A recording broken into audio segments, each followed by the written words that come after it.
Hello friends, ಎಲ್ಲರಿಗೂ welcome to taro life. ಎಲ್ಲರೂ ಹೇಗಿದ್ದೀರಾ? ಸೊ ಗೈಸ್, ಇವತ್ತಿನ ಒಂದು ವಿಡಿಯೋದಲ್ಲಿ ನಿಮ್ಮ ಒಂದು ವ್ಯಕ್ತಿಯ ಕರೆಂಟ್ ಎನರ್ಜೀಸ್ ಯಾವ ಥರ ಇದೆ, ಅವ್ರು ಯಾವ ಥರ ಥಿಂಕ್ ಮಾಡ್ತಾ ಇದ್ದಾರೆ ನಿಮ್ಮ ಬಗ್ಗೆ ಅನ್ನೋದ್ರ ಬಗ್ಗೆ ಇವತ್ತಿನ ಒಂದು ಟ್ಯಾರೋ ರೀಡಿಂಗ್ ಇರುತ್ತೆ ಅಂತ ಹೇಳ್ಬೋದು. ಸೊ ಎಷ್ಟೋ ಜನ ರಿಕ್ವೆಸ್ಟ್ ಮಾಡಿದ್ರಿ, ಮೇಡಮ್ ನಂದು ಬ್ರೇಕಪ್ ಆಗಿದೆ ಅಥವಾ ಅವ್ರು ಸರಿಯಾಗಿ ನಿಮಗೆ ರೆಸ್ಪಾಂಡ್ ಮಾಡ್ತಿಲ್ಲ ಅಥವಾ ಮಾತುಕತೆ ಅಂತಕ್ಕಂಥದ್ದು ನಮ್ಮ ಇಬ್ಬರ ನಡುವೆ ಅಷ್ಟು ಕಷ್ಟ ಇದೆ.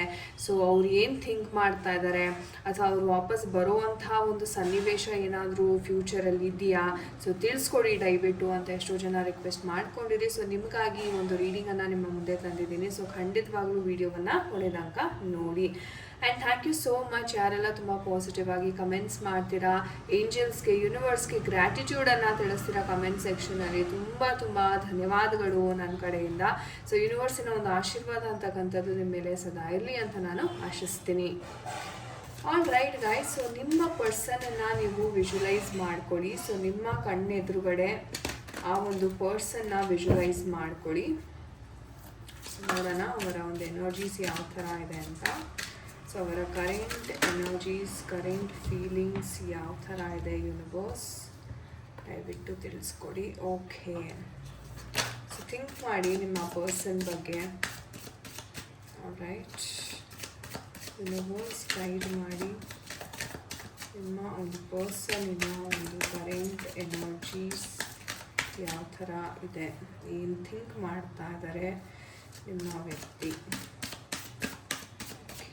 ವಿಜುವಲೈಸ್ ಮಾಡಿ, ಸ್ಟ್ರಾಂಗ್ ಆಗಿ ಆದಷ್ಟು ವಿಜುವಲೈಸ್ ಮಾಡಿ. ಎನರ್ಜೀಸ್ ತುಂಬ ಬೇಗ ಪಿಕ್ ಆಗುತ್ತೆ. Okay, so we have the world card. Excellent. So world card ಬಂದಿದೆ. ಸೊ ಇನ್ಯಾವ ಎನರ್ಜೀಸ್ ಇದೆ ದಯವಿಟ್ಟು ತೋರಿಸ್ಕೊಡಿ.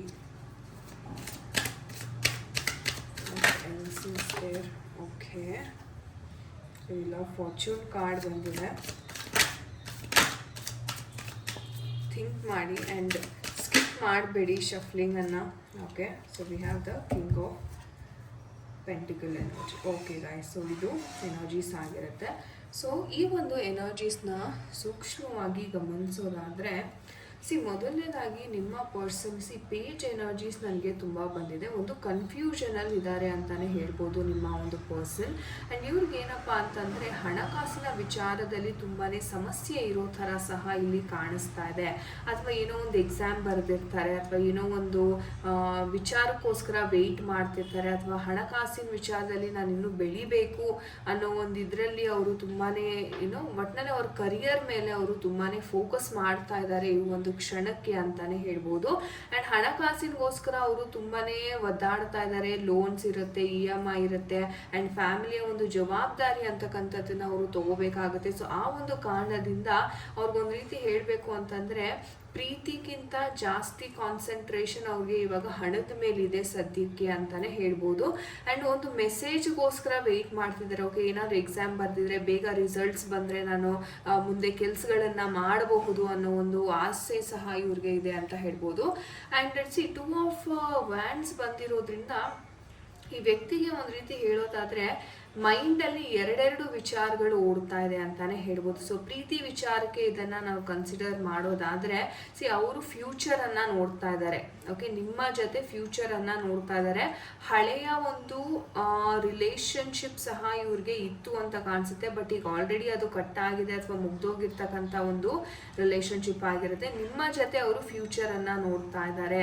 ಯಾಕಂದರೆ ಇಲ್ಲಿ ಹಣವನ್ನು ಸಹ ಅವರು ನೋಡ್ತಾ ಇದ್ದಾರೆ, ನಿಮ್ಮ ಜೊತೆ ಫ್ಯೂಚರನ್ನು ನೋಡ್ತಾ ಇದ್ದಾರೆ. ಆ್ಯಂಡ್ ಈ ವ್ಯಕ್ತಿಗೆ ಏನಪ್ಪಾ ಅಂತಂದ್ರೆ ಹೊರ ದೇಶಕ್ಕೆ ಹೋಗಿ ದುಡಿಬೇಕು, ಸಂಪಾದನೆ ಮಾಡಬೇಕು ಅನ್ನೋ ಒಂದು ಆಸೆ ಸಹ ತುಂಬಾನೇ ಇರೋ ಥರ ಇಲ್ಲಿ ಕಾಣಿಸ್ತಾ ಇದೆ ಅಂತ ಹೇಳ್ಬೋದು. ಆ್ಯಂಡ್ ಸದ್ಯಕ್ಕೆ ಹೇಳಬೇಕು ಅಂದರೆ ನಿಮ್ಮನ್ನ ಅವ್ರು ಅಷ್ಟು ಸೀರಿಯಸ್ ಆಗಿ ತಗೊಂಡಿಲ್ಲ. ಯಾಕಂದರೆ ಇವ್ರಿಗೆ ಕರಿಯರ್ ಬೇಕಾ ಅಥವಾ ಪ್ರೀತಿ ಬೇಕಾ ಅಂತ ಇವರು ಎರಡು ವಿಚಾರಗಳನ್ನ ತಗೊಂಡ್ರೆ ಅವ್ರ ಕರಿಯರ್ ಮೇಲೇನೆ ಫೋಕಸ್ ಮಾಡ್ತಾ ಇದ್ದಾರೆ ಸದ್ಯಕ್ಕೆ. ಇನ್ನು ಮಿಕ್ಕಿದ ಆಮೇಲೆ ನೋಡ್ಕೊಡೋಣ, ಫಸ್ಟ್ ನಾನು ಸೆಟ್ಲ್ ಆಗಿಬಿಟ್ರೆ ಆಮೇಲೆ ನಾನು ಬೇಕಿದ್ರೆ ಯಾವ ಒಂದು ನಿರ್ಧಾರ ಬೇಕಾದ್ರೂ ನಾನು ತಗೋಬೋದು, ನನ್ನ ಫ್ಯಾಮಿಲಿ ನನಗೆ ಮುಖ್ಯ ಅಂತ ಅವರು ಕೂತಿದ್ದಾರೆ.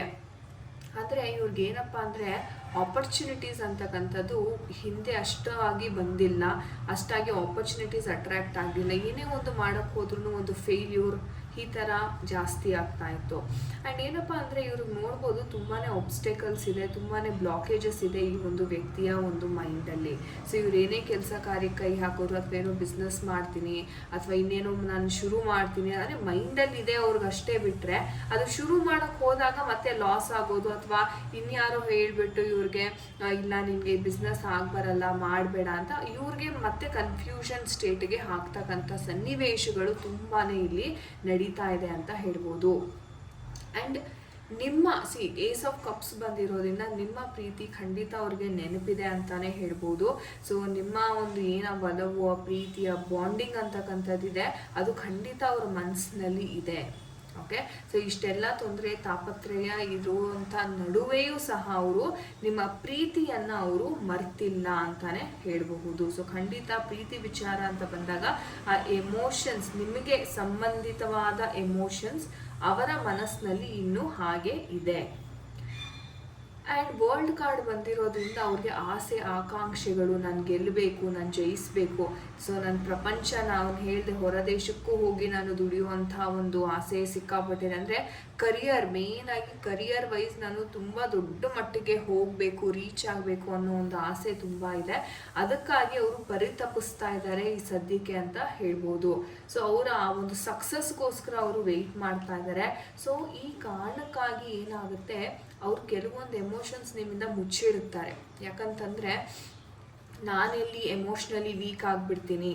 ಓಕೆ, ಆ್ಯಂಡ್ ಎಮೋಷ್ನಲಿ ವೀಕ್ ಆದರೆ ಬಹುಶಃ ನಾನು ಏನು ಅಂದ್ಕೊಂಡಿದ್ದೀನಿ ಅದನ್ನು ಸಾಧನೆ ಮಾಡೋದಕ್ಕೆ ನನಗೆ ಕಷ್ಟ ಆಗುತ್ತೆ. ಸೊ ಹಾಗಾಗಿ ನಾನು ಇವಾಗ ಏನೂ ಪ್ರೀತಿ ವಿಚಾರದಲ್ಲಿ ಏನೂ ನಾನು ಶೇರ್ ಮಾಡಲ್ಲ ಅನ್ನೋ ಒಂದು ವ್ಯಕ್ತಿತ್ವ ಇವ್ರಿಗೆ ಇದೆ. ಓಕೆ, ಆ್ಯಂಡ್ ಫ್ಯೂಚರಲ್ಲಿ ಇವ್ರಿಗೆ ಒಳ್ಳೇದಾಗುತ್ತಾ ಅಂತ ನೋಡಿದರೆ ಖಂಡಿತ ಒಳ್ಳೇದಾಗುತ್ತೆ. ಬಿಕಾಸ್ ಇವ್ರ ಆಸೆ ಇಲ್ಲಿ ನೋಡ್ಬೋದು ನೀವು, ಅವ್ರ ಆಸೆ ಆಕಾಂಕ್ಷೆಗಳು ಏನೇನು ಆಸೆ ಪಟ್ಟಿದ್ರು ಅದು ಇಲ್ಲಿ ನೆರವೇರ್ತಾ ಇದೆ ಅಂತಲೇ ಹೇಳ್ಬೋದು. ಸೊ ಇವರ ಒಂದು ಕರ್ಮಚಕ್ರ ಅಂತಕ್ಕಂಥದ್ದು ಬದಲಾಗುತ್ತೆ. ಒಂದು ಪರ್ಸನ್ಗೆ ಏನಾದ್ರು ತುಂಬ ಬ್ಯಾಡ್ ಲಕ್ ಅಥವಾ ಏನಾದ್ರು ಒಂದು ಕಷ್ಟದ ಒಂದು ಪರಿಸ್ಥಿತಿ ಏನು ಎದುರಿಸ್ತಾ ಇದ್ದಾರೆ, ಸೊ ಆ ಒಂದು ಪರಿಸ್ಥಿತಿ ಬದಲಾಗ್ತಾ ಇದೆ ಇವರ ಫ್ಯೂಚರಲ್ಲಿ ಅಂತಲೇ ಹೇಳ್ಬೋದು. ವಿತಿನ್ ದ ನೆಕ್ಸ್ಟ್ 10 months ಇವ್ರಿಗೆ ಆ ಒಂದು ಎನರ್ಜೀಸ್ ಅಂತಕ್ಕಂಥದ್ದು ಬದಲಾಗುತ್ತೆ. ಆ್ಯಂಡ್ ಇವ್ರು ಏನು ಅಂದ್ಕೊಂಡಿದ್ದಾರೆ ಜೀವನದಲ್ಲಿ ಅದು ಸಾಧನೆ ಮಾಡೋದಕ್ಕೆ ಇವ್ರಿಗೆ ಅದು ಪ್ರೇರಣೆಯನ್ನು ಕೊಡುತ್ತೆ ಅಂತ ಹೇಳ್ಬೋದು. ಆ್ಯಂಡ್ ಇವ್ರಿಗೆ ಏನಪ್ಪ ಅಂತಾರೆ, ಹಣಕಾಸಿನ ವಿಚಾರದಲ್ಲಿ, ಸೊ ನಾನು ಹೇಳಿದೆ ಇವ್ರಿಗೆ ತುಂಬಾ ಆಸೆ ಇದೆ. ಆ್ಯಂಡ್ ಹಣಕಾಸಿನ ವಿಚಾರದಲ್ಲಿ ನಾನು ಹೂಡಿಕೆ ಮಾಡಬೇಕು, ದೊಡ್ಡ ಮಟ್ಟಿಗೆ ಬೆಳಿಬೇಕು ಅಂತ ಖಂಡಿತವಾಗ್ಲೂ ಆ ಯೋಚನೆ ಅಂತಕ್ಕಂಥದ್ದು ಇವ್ರಿಗೆ ತುಂಬ ಇದೆ. ಎಷ್ಟರ ಮಟ್ಟಿಗೆ ಇದೆ ಅಂದರೆ ಸೊಸೈಟಿನಲ್ಲಿ ನಾನು ಸಹ ಒಂದು ಒಳ್ಳೆ ಹೆಸರು ಮಾಡಬೇಕು, ನಾನು ಸಹ ಒಂದು ರಾಜನಂತೆ ಬಾಳ್ಬೇಕು ಎಲ್ಲರ ಮುಂದೆ ಅನ್ನುವಂಥ ಒಂದು ಆ್ಯಟಿಟ್ಯೂಡ್ ಅಂತಕ್ಕಂಥದ್ದು ಜಾಸ್ತಿ ಇದೆ ಅಂತಾನೆ ಹೇಳ್ಬೋದು. ಆ್ಯಂಡ್ ನಿಮ್ಮ ಪರ್ಸನ್ಗೆ ಹೇಳಬೇಕು ಅಂದರೆ ಅವರು ಹೆಚ್ಚಾಗಿ ನಿಮ್ಮ ಮಾತನ್ನು ಅಷ್ಟಾಗಿ ತಲೆಗೆ ತೊಗೊಳ್ಳಲ್ಲ ಅಥವಾ ಸೀರಿಯಸ್ ಆಗಿ ತೊಗೊಳ್ಳಲ್ಲ. ಯಾಕಂದರೆ ಇವ್ರಿಗೆ ಏನು ಅನಿಸುತ್ತೆ, ನನಗೆ ಸಾಮರ್ಥ್ಯ ಇದೆ, ನನಗೆ ಯಾರೂ ಗೈಡ್ ಮಾಡುವಂಥ ಅಗತ್ಯ ಇಲ್ಲ, ನಂದು ನಾನು ನೋಡ್ಕೋತೀನಿ, ನನ್ನ ಜೀವನ ಹೇಗೆ ನಾನು ಮುಂದೆ ತೊಗೊಂಡು ಬರಬೇಕು ಅನ್ನೋ ಒಂದು ಅರಿವು ನನಗಿದೆ. ಸೊ ಹಾಗಾಗಿ ನನಗೆ ಯಾರೇ ಒಂದು ಬಂದ್ರೂ ನನಗೇನೂ ಬೇಕಾಗಿಲ್ಲ ಅನ್ನೋ ಒಂದು ಆ್ಯಟಿಟ್ಯೂಡ್ ಅಂತಕ್ಕಂಥದ್ದು ಸಿಕ್ಕಾಪಟ್ಟೆ ಇದೆ. ಆ್ಯಟಿಟ್ಯೂಡ್ ಇರೋದು ಒಳ್ಳೇದೇ, ಒಪ್ಕೋತೀನಿ, ಆದರೆ ಅದೇ ಆ್ಯಟಿಟ್ಯೂಡ್ ಈಗೋಗೆ ಕನ್ವರ್ಟ್ ಆಗಬಾರ್ದು. ಆ ಥರ ಏನಾದರೂ ಆದರೆ ಇವರು ನಿಮಗೆ ಏನು ವ್ಯಾಲ್ಯೂ ಸಿಸ್ಟಮ್ ಕೊಡ್ತಾರೆ, ಗೌರವ, ಅದು ಕಮ್ಮಿ ಆಗಿಬಿಡುತ್ತೆ. ಆ್ಯಂಡ್ ನಿಮ್ಮನ್ನು ಅವ್ರು ಒಂಥರ ಹೀಯಾಳಿಸೋದಕ್ಕೆ ಶುರು ಮಾಡ್ತಾರೆ ಅಥವಾ ಗೌರವ ಕೊಡದೇನೆ ಮಾತಾಡ್ಸೋದಕ್ಕೆ ಶುರು ಮಾಡ್ತಾರೆ. ಸೊ ಈ ಥರ ಎನರ್ಜಿ ಸಹ ಇದೆ. ಅಂದರೆ ಮನುಷ್ಯನಿಗೆ ಎಷ್ಟೇ ದುಡ್ಡು ಬರಲಿ, ಎಷ್ಟೇ ಅಧಿಕಾರ ಆಸ್ತಿ ಪಾಸ್ತಿ ಬಂದ್ರೂ ಅವ್ರಿಗೆ ಅವರ ಒಂದು ಮನಸ್ಸೇನಿದೆ ಅದು ಗ್ರೌಂಡಲ್ಲೇ ಇರಬೇಕು, ಹಾಗೆ ಭೂಮಿ ಮೇಲೇನೆ ಇರಬೇಕು ಅಂತ ಹೇಳ್ತಾರೆ. ಸೊ ಆ ಥರ ಇವರು ಮಾಡಿದ್ರೆ ಮಾತ್ರ ಇವ್ರಿಗೆ ಒಳಿತಾಗುತ್ತೆ.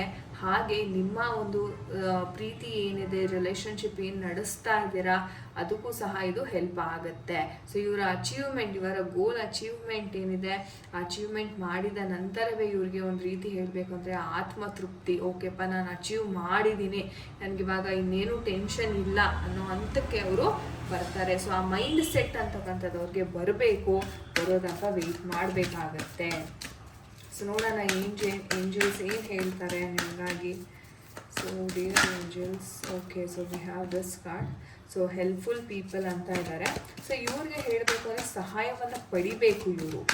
ಓಕೆ, ಸಹಾಯ ಪಡೆಯೋದ್ರಿಂದ ಇವ್ರಿಗೆ ಒಳಿತ ಆಗುತ್ತೆ. ಸಹಾಯ ಮಾಡುವ ಜನರಿದ್ದಾರೆ ಸುತ್ತಮುತ್ತ. ಡಿಯರ್ ಏಂಜಲ್ಸ್, ಗೈಡ್ ಮಾಡಿ. Look for a sign. If you believe ಅಂತ ಬರ್ತಾ ಇದೆ. ಸೊ ಇವ್ರು ನಂಬಬೇಕು ಇವರನ್ನು. ನಾನೇನು ಹೇಳಿದೆ, ಆತ್ಮವಿಶ್ವಾಸ, ಆತ್ಮಬಲ ಅಂತಕ್ಕಂಥದ್ದು ಬಹಳ ಮುಖ್ಯ ಇಲ್ಲಿ. ಸೊ ಹಾಗಾಗಿ ಆತ್ಮಬಲ ಹೊಂದಿದ್ರೆ ಇವ್ರು ಏನು ಬೇಕಾದರೂ ಅಚೀವ್ ಮಾಡ್ತಾರೆ. ಆ್ಯಂಡ್ ಆ ದೃಢ ನಂಬಿಕೆ, ದೃಢ ವಿಶ್ವಾಸ ಅಂತಕ್ಕಂಥದ್ದು ಇವರು ಬೆಳೆಸ್ಕೋಬೇಕಾಗತ್ತೆ. ಇವ್ರು ಮೇಯ್ನಾಗಿ ಶಕ್ತಿ ದೇವರ ಆರಾಧನೆ ಮಾಡೋದ್ರಿಂದ ಅವ್ರಿಗೆ ಒಂದು ಕಾನ್ಫಿಡೆನ್ಸ್ ಅಂತಕ್ಕಂಥದ್ದು ಬೆಳೀತಾ ಹೋಗುತ್ತೆ. ಅದರಿಂದ ಇವ್ರಿಗೆ ತುಂಬಾ ಒಳ್ಳೆಯದಾಗುತ್ತೆ. ಸೊ ದುರ್ಗಾ ಮಾತೆಯ ಒಂದು ಕವಚ ಅಥವಾ ದುರ್ಗಾ ಮಾತೆಯ ಒಂದು ಮಂತ್ರ ಜಪದಿಂದ ಸಹ ಇವ್ರಿಗೆ ತುಂಬಾ ಒಳ್ಳೆಯದಾಗುತ್ತೆ ಅಂತಲೂ ಹೇಳ್ಬೋದು. ಸೊ ಅದ್ಭುತವಾದ ಒಂದು ಎನರ್ಜಿ. ಸೊ ಖಂಡಿತ ಥ್ಯಾಂಕ್ ಯು ಅಂತ ಕಮೆಂಟ್ ಸೆಕ್ಷನಲ್ಲಿ ತಿಳಿಸಿ ಯೂನಿವರ್ಸ್ಗೆ for giving such beautiful messages. All right guys, ಇದಾಗಿತ್ತು ಇವತ್ತಿನ ಒಂದು ರೀಡಿಂಗ್. ಐ ಹೋಪ್ ನಿಮಗೆ ಇವತ್ತಿನ ರೀಡಿಂಗ್ ಇಷ್ಟ ಆಗಿದೆ. ಯಾರ ಜೊತೆ ಎಲ್ಲ ಕನೆಕ್ಟ್ ಆಯಿತು ಖಂಡಿತ ಕಮೆಂಟ್ ಸೆಕ್ಷನಲ್ಲಿ ದಯವಿಟ್ಟು ತಿಳಿಸಿ. ಆ್ಯಂಡ್ ನಿಮ್ಗೆ ಏನಾದರೂ ಪರ್ಸ್ನಲ್ ರೀಡಿಂಗಿನ ಅವಶ್ಯಕತೆ ಇದ್ದಲ್ಲಿ ಸ್ಕ್ರೀನ್ ಮೇಲೆ ಕೊಟ್ಟಿರ್ತಕ್ಕಂಥ ನಂಬರ್ಗೆ ನೀವು ಕರೆಯನ್ನು ಮಾಡಬಹುದು. ಕರೆ ಮಾಡಿದ ನಂತರ ಅಪಾಯಿಂಟ್ಮೆಂಟನ್ನು ನೀವು ಬುಕ್ ಮಾಡಿ ಆ ಸ್ಲಾಟಲ್ಲಿ ನಿಮಗೆ ರೀಡಿಂಗ್ ಅಂತಕ್ಕಂಥದ್ದು ಸಿಗುತ್ತೆ. Thank you so much guys. ಯಾರೆಲ್ಲ ಇಲ್ಲಿ ತನಕ ತಾಳ್ಮೆಯಿಂದ ವಿಡಿಯೋವನ್ನು ವೀಕ್ಷಣೆ ಮಾಡಿದ್ದೀರಾ ಎಲ್ಲರಿಗೂ ಧನ್ಯವಾದಗಳನ್ನ ತಿಳಿಸ್ತಾ ನಾನು ನಿಮಗೆ ಸಿಗ್ತೇನೆ ಮುಂದಿನ ಒಂದು ವಿಡಿಯೋದಲ್ಲಿ. ಎಲ್ಲರಿಗೂ ನಮಸ್ತೆ. ಹರೇ ಕೃಷ್ಣ.